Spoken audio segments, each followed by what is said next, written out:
j'espère que vous allez bien. Si vous avez suivi la vidéo sur le compte de Ramané, c'est moi. Ici présent, les Dancing Munchies. Dancing Munchies, très belle vidéo. On a fait une pizza. Pardon, on a fait 2 pizzas. On a fait 2 pizzas, mais pas une fromage. 2 fromages. mais 8 fromages. 8 fromages. On a fait 2 pizzas 8 fromages. C'était laborieux. C'était laborieux. D'ailleurs, je m'excuse auprès de tout le monde. Je m'excuse auprès de la prod, je m'excuse auprès de toi parce que c'est vrai que c'était un tournage très très long, malheureusement. Je pense que tu peux aussi t'excuser auprès de ma communauté. Excuse auprès de la communauté de Monaline & Co parce que son montage va être retardé et que potentiellement la vidéo ne pourra pas sortir aujourd'hui. Donc on verra. Si ça a un petit peu de retard, c'est pas grave. Je ne t'en tiendrai pas rigueur cette fois-ci. Bon. Cette fois-ci. Mais la prochaine fois. Tu sors de chez toi. La prochaine fois, toi par contre. Hors de chez toi. Donc qu'est-ce qu'on va faire? On avait une pizza base crème et une pizza base tomate. Et là, on part vraiment sur la crème qui est selon nous la crème de la crème. Là, en réalité, il y a que 7 fromages. Hein. Et on n'a pas mis la burrata. Bah attends. La prod. Reste assis. Reste assis.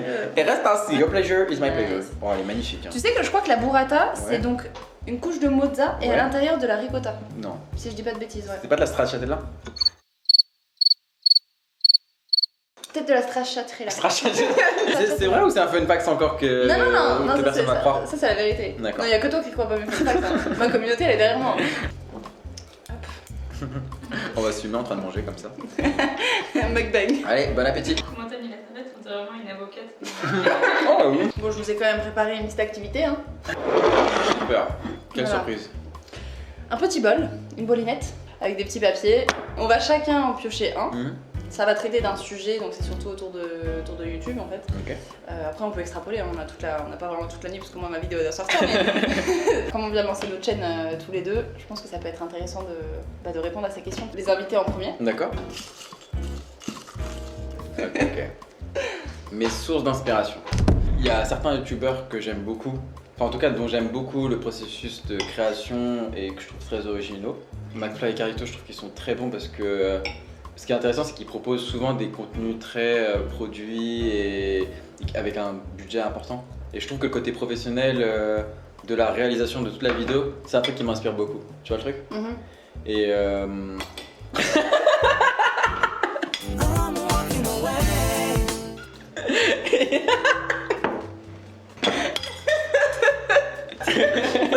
Ça tu vois, c'est pas du oh putain.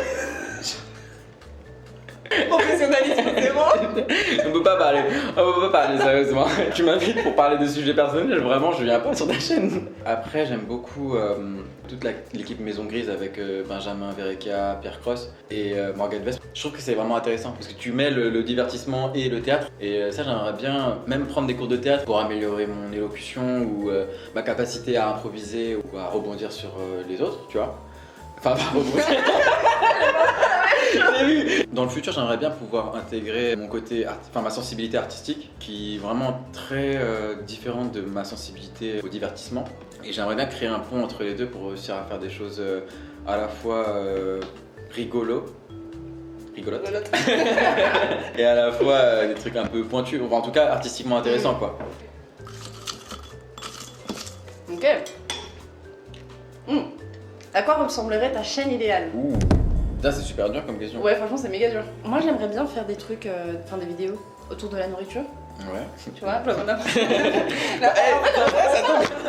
Non, j'aimerais bien mélanger à la fois une partie de mes centres d'intérêt, du sport, du patin. Ou pas. Ça, c'est pas un centre d'intérêt. J'aimerais bien mêler du patin à aussi du vlog que j'ai déjà fait sur ma première vidéo. Hein, si vous l'avez pas vu, je vous invite à la regarder. Effectivement, je pense que toi et moi on a la particularité d'avoir beaucoup de centres d'intérêt. Beaucoup trop. Et tu vois, c'est super dur de se focus sur un truc. Il y en a, ils font de la musique par exemple, ils se disent je vais faire de la musique toute ma vie, tu vois, ou je fais de la photo, je fais que de la photo. Et moi en l'occurrence, je peux pas faire que un seul truc, tu vois. Genre, je peux pas faire que de la mode, que de la photo, que de la vidéo. Je veux que les gens viennent sur ma chaîne et se divertissent. C'est quoi? C'est eux qui se divertissent. C'est intéressant, c'est un mélange entre divertissement et artiste. Divertissent. Oh, c'est divertissement. Mais il faut qu'ils soient eux-mêmes artistes plutôt. Pourquoi? Bah, c'est divertissement et artiste. S'ils se divertissent. J'aimerais bien que la personne qui vient sur ma chaîne, elle passe un bon moment. Elle arrive chez elle et elle se dit cool, Monaline & Co a posté une vidéo. Franchement, j'avoue, ça me surprend à chaque fois. Les youtubeurs, ils lisent les commentaires et qui lisent des commentaires qui disent grâce à toi j'ai passé une meilleure journée, j'étais vraiment triste mais en ayant vu ta vidéo ça m'a vraiment redonné le sourire et tout. Je me dis c'est ouf quand même. Tu crées une capsule tu vois dans la journée de la personne où elle se déconnecte et elle passe un bon moment avec toi et après bon bah, elle dit que pourra. Mais en tout cas pendant au moins 10-15 minutes elle passe un super moment et elle oublie ses problèmes et je me dis c'est ouf. Attends, c'était quoi la question d'ailleurs? C'était quoi ta chaîne idéale? Ah oui. Bah vas-y, bah et toi? Chaîne idéale. Bah en vrai je trouve que YouTube ça me permet aussi de pouvoir exprimer le côté très déconne que j'ai. Je trouve que je suis un peu obligé de refouler quand je travaille dans la mode, tu vois. Ouais, parce que c'est un univers beaucoup plus sérieux. Ouais, c'est beaucoup plus rigide et c'est pas très compatible en fait. Même si dans l'ambiance de travail ça peut être déconne et cool, c'est pas quelque chose qui va se retrouver visuellement. Créer une chaîne YouTube ça me permet surtout d'exprimer tout ça. En tout cas cette partie de moi-même en fait que souvent j'ai dû refouler dans mon milieu professionnel. Et surtout en vrai ça serait pouvoir créer une synergie avec tous mes potes qui veulent créer des choses. Ouais, non, c'est intéressant surtout ce que tu dis par rapport au milieu professionnel, parce que I can relate. C'est vrai que c'est une façon de, hors ton travail, de t'exprimer dans des trucs sur lesquels tu pourrais pas nécessairement t'exprimer. Genre, moi, je vais pas commencer à parler de patins avec, avec mes confrères, avec le juge. Rien à voir, le mec il va te sortir une affaire de meurtre d'enfants. De Paty. Je sais pas. Je raconte les enfants. C'est juste un enfant. Y'a pas de poussoir. Voilà, on a des nouveaux trucs. Ok, à ton tour. Alors, comment appréhendes-tu le jugement, les potentiels futurs haters? Oh my lordy lord. Pour moi, c'est une question tellement difficile. Moi, je suis grave victime du syndrome de l'imposteur. Où je me dis, je suis pas assez bien, où les gens vont se moquer de moi, où les gens vont m'attendre autre part en fait que sur YouTube. Où j'ai tellement fait des choses en rapport avec la mode et l'image que j'ai trop peur que les gens se disent mais qu'est-ce qu'il fout en fait? Ouais. C'est quoi? C'est une énième tentative de se faire remarquer ou un truc comme ça. Tu vois, j'ai peur que les gens le perçoivent comme ça. Que les gens se disent mais il a pas sa place ici en fait, il est bon en image, pourquoi il reste pas faire d'image? Je trouve que c'est aussi un peu une mentalité française, tu vois, ce truc de mettre des étiquettes sur les gens et de leur dire ouais vous faites ça et vous faites que ça. Ouais c'est ça. Mais le français a la critique facile. Bah là clairement. Sans vouloir critiquer mon communauté française. Sans vouloir critiquer, je trouve que les Français critiquent pas. J'incarne ce que je dis, donc au final. Non mais c'est clair que je trouve que les gens ils ont une facilité à essayer de remettre les gens à leur place ou tu sais pas en fait quelle est la place de la personne. Enfin je me dis moi effectivement ma place par rapport à toutes les expériences que j'ai eues et les études que j'ai faites, ça pourrait être en rapport forcément avec la mode.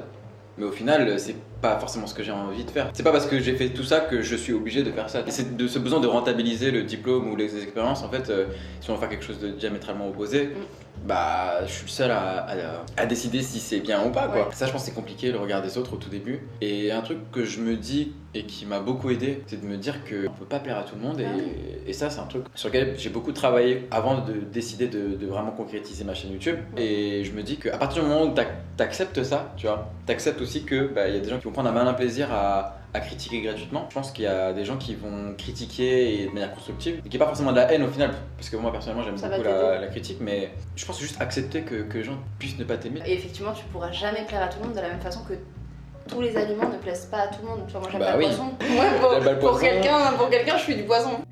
C'est comme ça. En fait, comment tu vas gérer ça toi? Parce qu'en vrai, on parle de ça, mais toi sur TikTok, t'as déjà eu à gérer ce genre de bien sûr. de cas? Effectivement, j'ai disons une petite communauté.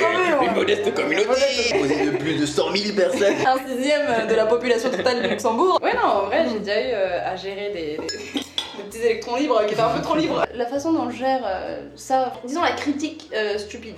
C'est-à-dire juste la critique pour faire passer une mauvaise journée à la personne. Ouais. Ce genre de critique, moi je supprime. Parce que j'oublie en fait, je suis quelqu'un qui a vraiment une très courte mémoire. J'oublie tout. J'oublie tout. Moi j'oublie tout. Une chose est sûre, faut pas que j'oublie de faire ma déclaration d'impôt parce qu'on est déjà. C'est genre. Mais ouais, moi j'oublie. Donc en fait, à partir du moment où je vais pas voir le commentaire haineux, je ne me souviens les pas mots t'ont pas marqué quoi. Ouais voilà, parce que je pense que si tu les vois constamment, bah tu deviens fou en fait. Et je pense que ça va vraiment me faire mal le jour où il y a des gens qui vont vraiment avoir des mots durs sur moi, tu vois. Ouais, je trouve qu'il est pas drôle et tout. Et moi je suis genre ah putain. Ouais, mais toi non plus, tu trouves il y a des gens que tu trouves pas drôles. Oui, non mais je dois l'accepter, mais le jour où ça va m'arriver, ce qui va arriver très très vite de ma première vidéo. Faut rappeler quand même que j'ai pas encore à l'heure où on tourne cette vidéo, j'ai pas encore mis en ligne mes vidéos. Déjà même moi je me regarde, je suis en train de cringer Donc je me dis, il y a des gens qui vont regarder, ils vont se dire, mais il est gênant ce mec, quoi. Ouais, même mes parents, ils vont me regarder et me dire, mais il est gênant, mon fils. C'est un passage obligatoire. Hein, bah, ça, c'est sûr. Et encore une fois, on peut pas plaire à tout le monde, donc il y a forcément des gens qui vont pas adhérer. Et en fait, justement, moi, je trouve que c'est ce qu'il y a de beau dans l'authenticité, c'est que tu te montres toi. Tu joues pas un rôle, t'as pas un masque. Oui. Donc, les personnes qui vont vraiment pas t'aimer, tant pis pour elles. Les personnes qui vont vraiment t'aimer, elles vont vraiment t'aimer pour la personne que tu es, tu vois. Oui. En fait, les personnes qui adhéreraient pas à ton énergie, soit elles sont intimidées, soit tu es le reflet de quelque chose qu'elles voudraient être. Et du coup, elles aiment pas ça. Bah, du coup, elles aiment pas ça. C'est vrai que moi, des fois, quand il y a des gens que je regarde qui me ressemblent trop, ça me... Je sais pas comment je pourrais dire ça. Mais du coup, en fait, c'est des traits que je peux retrouver chez moi, tu vois, mais sur lesquels je travaille et qui fait que je l'aime pas alors qu'on se ressemble. Tu vois ce que je veux dire? Tu vois, si t'étais vraiment un petit Ahmad sans conscience personnelle, en fait, tu te poserais même pas la question de savoir qu'est-ce qu'il y a à améliorer chez moi. Tu te dirais pas qu'il y a un travail à faire sur tel ou tel trait de caractère qui apporte plus de négatif, soit à ma vie, soit à la vie de quelqu'un d'autre, que du positif. Donc il faut que je travaille dessus. Là, tu t'en rends compte et tu le perçois chez les autres parce que tu sais que tu es conscient de toi-même que tu l'as. C'est la tournure de phrase la plus compliquée. Tu le perçois chez les autres parce que tu sais que tu es conscient de toi-même que tu l'as. Et que toi, tu sais que moi je l'ai, et que toi, du coup, et que toi, comme lui il est. Et bah, donc en gros, toi t'es bien. Mais moi je suis un gars bien, ça me rassure. Est-ce que tu veux faire une prochaine question? Bah ouais, ah oui, c'est vrai, c'est à moi de piocher. YouTube et vie privée. Ça a été un combat constant et ça l'est toujours. En fait, moi je trouve qu'il faut quand même que tu parles de TikTok aussi. Parce que c'est quand même quelque chose qui aujourd'hui t'offre énormément de visibilité, quoi. C'est vrai. Qui est pas comparable à YouTube encore aujourd'hui. L'exposition que tu as sur TikTok, elle est énorme. Exponentielle. Ouais. En fait, c'est bizarre parce que par exemple, Instagram. Insta, j'ai quoi? Je dois avoir 2000 abonnés. TikTok, bon, j'en ai le. Combien de zéros après. Pourtant, je me sens plus à l'aise sur TikTok, avec beaucoup plus finalement de visibilité, que sur Instagram avec un nombre 100 000 fois réduit. La différence, c'est que sur Instagram, les gens me connaissent. En fait, t'as l'impression que TikTok, il y a une distance. Voilà. Et qui te permet en fait d'incarner un personnage, souvent où tu vas parler de droit ou de patin, alors que sur Instagram, t'es vraiment toi. Et ce qui te fait peur, c'est que sur YouTube, en fait, tu vas essayer de retranscrire cette personne-là, mais à une échelle beaucoup plus large. Le jugement qu'autrui va porter finalement sur moi, sur le contenu que je vais faire. Surtout que, contrairement à toi, moi j'ai aucune expérience dans tout ce qui est audiovisuel et montage et compagnie, quoi. Donc disons qu'on n'a pas la même approche de la chose, parce que toi tu vas vouloir un truc hyper qualitatif, moi je vais vouloir un truc. Tant que ça filme, c'est bon. Tant que l'image est Alors, une personne avec laquelle tu rêves de bosser. Déjà, on vient de découvrir que je savais pas lire. Voilà, on vient de découvrir que je savais pas écrire. Les deux, l'un ou l'autre.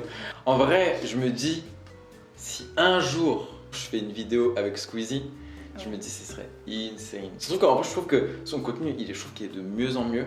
Je parlais de faire quelque chose entre le divertissement et le théâtre, et je trouve qu'il y a plein de concepts récemment qu'il a fait où il faisait juste... En fait, il crée un cadre, tu vois, et puis les gens s'expriment dans ce cadre sous la forme de l'incarnation d'un personnage, enfin du roleplay, quoi. Et je trouve que c'est trop bien la manière dont tu le fais. Voilà, Squeezie, si tu nous écoutes.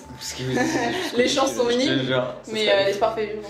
En fait, je kiffe vraiment Maison Grise, tout l'univers de Benjamin Verrecka. Mais en fait, j'ai l'impression que c'est un peu plus accessible, en fait, tu vois. Tu sais, il y a ce truc quand tu dis c'est un rêve, il y a un peu cette part d'inaccessibilité, tu vois. Et sans vouloir dire qu'ils sont plus gros ou plus petits, enfin, c'est pas un rapport de force, c'est plus. Je trouve que le cercle de Pierre Cross, Benjamin Verrecka, etc., il est beaucoup plus ouvert aux jeunes créateurs, à la nouveauté et tout, tu vois. Et je trouve que c'est vraiment bien. En plus, je trouve qu'ils ont vraiment une bienveillance vis-à-vis des jeunes créateurs et à l'envie de leur donner de la force, etc. Et je me dis, je serais vraiment flatté qu'ils acceptent de me donner de la force, tu vois. Et Théodore aussi. Théodore qui est un créateur de contenu incroyable et je trouve un artiste de ouf. Franchement, il a des concepts, je trouve qu'il est trop original. C'est une dédicace gratos à Théodore. Pour Théodore. Et toi? C'était quoi? Je sais plus. Une personne avec laquelle tu rêves de bosser. Honnêtement, je sais pas. En fait, je sais pas parce que déjà, c'est assez récent ma consommation de contenu YouTube. Tu peux te dire moi. Mais c'est un rêve accompli. Bah oui, c'est un rêve accompli. Franchement, je sais pas. Je pense que ça viendra au fur et à mesure. Parce que là, je suis aussi dans une phase expérimentale. Ouais. C'est-à-dire que déjà, je tâtonne sur les logiciels de montage. Ouais. Bon, en vrai, je trouve que tu te débrouilles très très bien. Ah ouais. Sincèrement, je te l'aurais dit, je trouve que tu te débrouilles très très bien. Ouais, c'est gentil. Tu vas mieux définir qui tu es. Pour mieux comprendre ce que tu peux apporter aux gens, ouais, ce que les gens peuvent apporter, comment les gens peuvent être complémentaires à ton énergie en fait. En fait, c'est une énergie, ouais, c'est privilégié en fait de pouvoir proposer cette énergie avec quelqu'un avec qui tu te sens assez bien, qui va bien recevoir cette énergie-là et sans se sentir genre oppressé ou tu vois, genre overwhelmed de toute la vague d'énergie. Ah, tu me saoules. On peut pas parler sérieusement, c'est pas possible. Dernière question. Allez, go. L'état d'esprit dans lequel tu te sens par rapport au lancement de ta chaîne. Bah, je pense qu'on a un peu parlé de ça tout au long de nos questions finalement.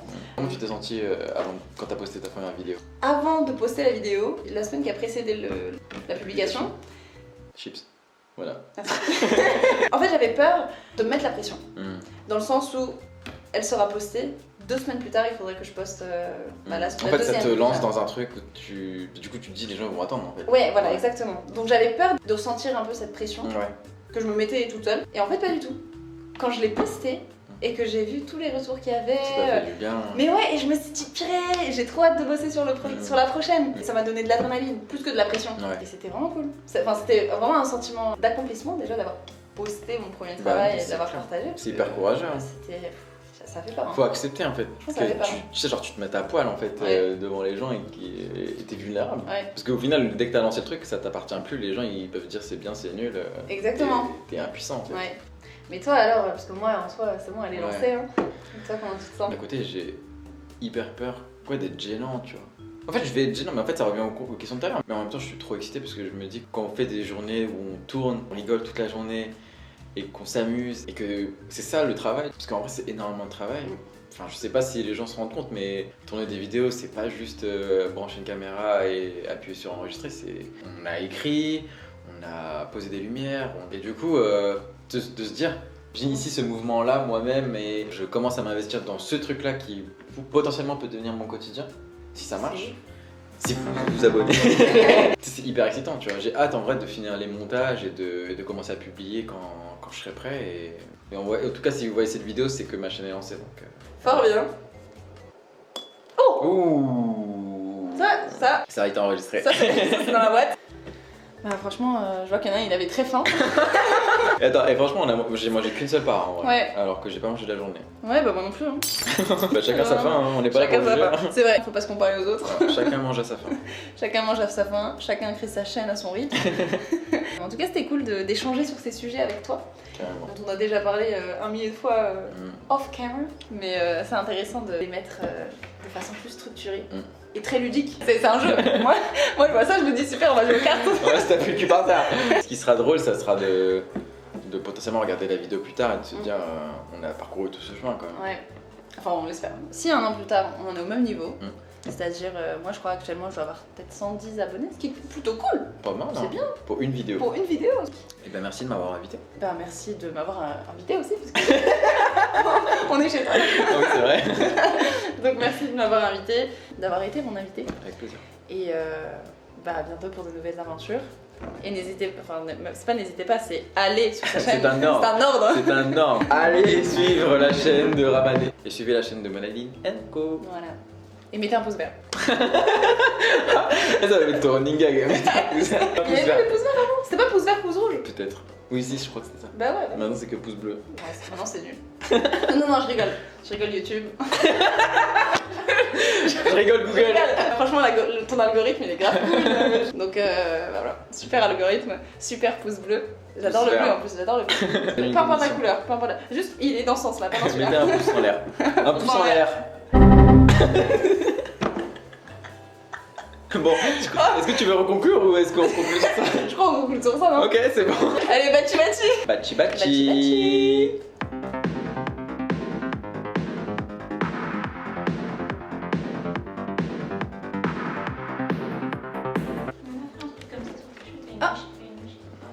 Ici? Merci la prod. Ah, je pense qu'elle va revenir.